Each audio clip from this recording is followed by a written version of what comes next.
अस्सलामुअलैकुम। जहलिम मेल के ताज़ा शुमारे में आपका खैर मकदम है। आज हमारे सामने world famous personality with reference to industries and small scale chairman of the MSME forum mister Rajneesh Goenka ji है। Sir welcome.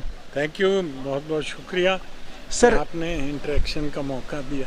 सर आपसे मिलकर बहुत खुशी हो रही है। आप हमें बताइए, आप देश में MSME की पिक्चर कैसे देखते हैं इस वक्त? देखिए, MSME का हाल बुरा था।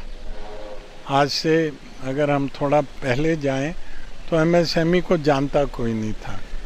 मेरे से लोग, जब से मैंने ये मोदी जी की प्रेरणा से 10 साल से मैं इस पे फोकस होके काम कर रहा हूँ। पहले 3-4 साल लोग तो पूछते थे MSME होता क्या है। MSME को बैंक के दरवाजे पे गार्ड रोक देता था। तो हमने ये प्रयास करा कि इनकी थोड़ी पोजीशन बने, ताकत बने। इनके लिए किसान से डरते हैं, मजदूर से डरते हैं, MSME को तो खुश कर देते हैं। पर हमारे प्रयास से अब ये पोजीशन बनी है कि MSME को भी अगर बैंक में जाए तो मैनेजर उठ के नमस्ते करता है, ऐसा वातावरण बना है।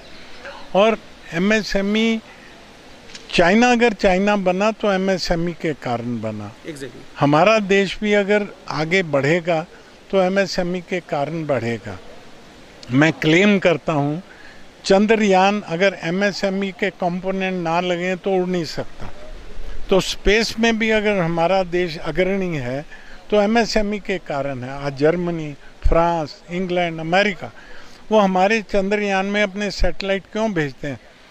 हम उनसे 6 गुना सस्ते हैं। क्यों सस्ते हैं? कि हमारे कंपोनेंट ये MSMEs बनाते हैं।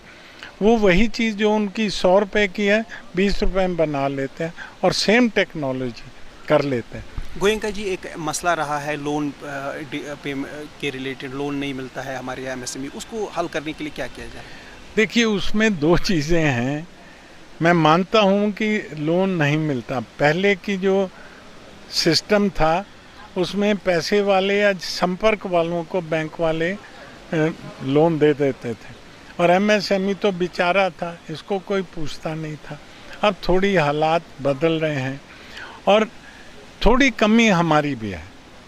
हम कागज़ नहीं बनाएंगे, किताबें नहीं मेंटेन करेंगे, टैक्स नहीं भरेंगे, तो थोड़ा, क्योंकि बैंक ने अगर लोन देना तो उसको रेलेवेंट पेपर चाहिए।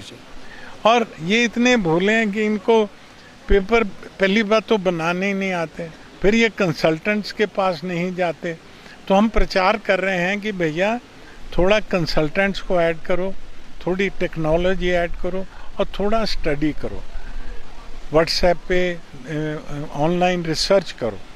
अब बिल्कुल घर ला के खाना तो खिलाएगा नहीं। आपने बहुत खूबी जवाब दिया इसका। अब एक और मसला इनका रहता है डिलेड पेमेंट्स का, उसके रिलेटेड क्या किया जा रहा है? डिलेड पेमेंट पे हमने इनकी पैरवी करके, एडवोकेसी करके, कई जगह मैं फोरम्स में गया, बोले जी कि आप हमें 45 दिन में पेमेंट करा दो, हम बैंकों के लोन वापस कर देंगे।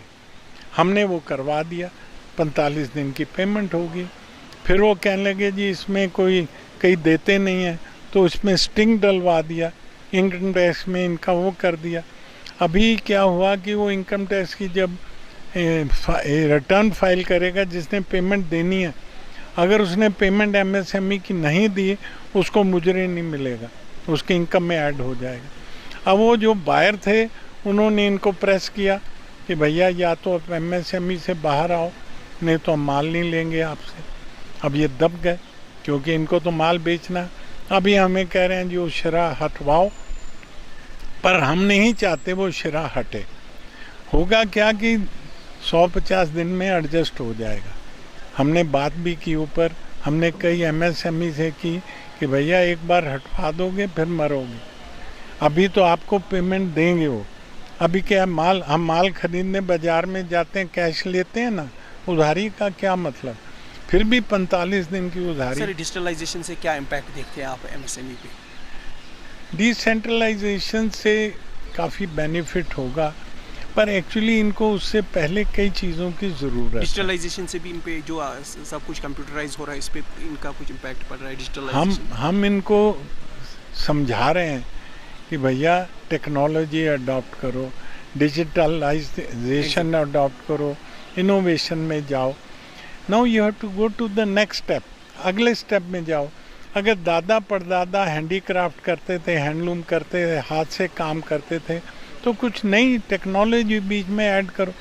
अब वॉल्यूम की गेम है। अब आप सोचो कि मैं 2 साल में 2 शॉल बढ़िया बना लूँगा, उससे मैं वो ज़माना गया। अब ये सोचो कि 1 महीने में मैंने 100 शॉल 500 शॉल आप कैसे। कितना समझ रहे हैं कि हम देश में इंडस्ट्रियलाइजेशन के रिलेटेड एमएसएमई हो सिंगल विंडो सिस्टम की तरह पढ़ रहे हैं? देखिए अभी क्या है, इनकी मजबूरी है, गवर्नमेंट की भी मजबूरी है। उनको चंद्रयान उड़ाना है तो उनको पता हमें इनकी ज़रूरत है। वो हमारे पे कुछ चैरिटी नहीं कर रहे, गवर्नमेंट को हमारी ज़रूरत है। पर हम लोग भोले, हमें पता नहीं अपने हक कैसे लेने।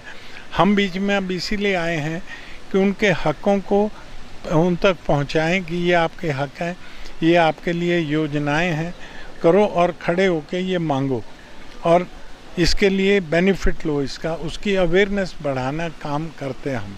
मेरा आखिरी सवाल यह है कि देश में बेरोज़गारी एक अहम मसला है, चुनाव में भी रहता है, चुनाव से बाहर भी रहता है, एमएसएमई का उसमें एक अहम रोल है, तो कैसे देखते हैं इस सारे इशू को? इसके 2 पहलू हैं। एक पहलू है कि देश में नौकरियां उतनी हैं नहीं जितनी पॉपुलेशन बढ़ रही है। अब आप देखो 140 करोड़ कल तक सुनते थे, अब 150 करोड़ हो गए। इतनी कहाँ से आएंगी? एमएसएमई ही जॉब्स क्रिएट कर सकते हैं, नंबर 1। दूसरा है कि मैं प्राइवेट सेक्टर में कईयों से बात करता हूँ, यहाँ जॉब्स दो। मेरे जो परिचित हैं यहाँ भी आए हैं, कम से कम 500 उनको एम्प्लॉय चाहिए, वो कैपेबल नहीं है, तो उनको अपनी स्किल्स बढ़ानी पड़ेंगी। अब आप कहो कि मेरे को नौकरी दे दो, स्किल है नहीं, कौन देगा? अब सरकारी नौकरी तो हर एक को मिलनी नहीं कि काम करो ना करो पैसे मिल जाएंगे, तो इनको एजुकेट करने की ज़रूरत है। देखो कुछ इंट्रोस्पेक्शन करो, कुछ सरकार से उम्मीद करो और कुछ जो हालात हैं, जो साधन हैं, उसको बढ़ाया जाए। तो ये तीनों चारों चीज़ें मिक्स होके इनको युवाओं का हल निकलेगा। रजनीश गोयनका जी, हमसे बात करने के लिए बहुत धन्यवाद। ये थे रजनीश गोयनका, देश के prominent MSME figure, world known figure, जो कि इंडस्ट्रियल सेटअप पे बात करते हैं। जैसलमेर के अग्रशुमार तक वसलाम।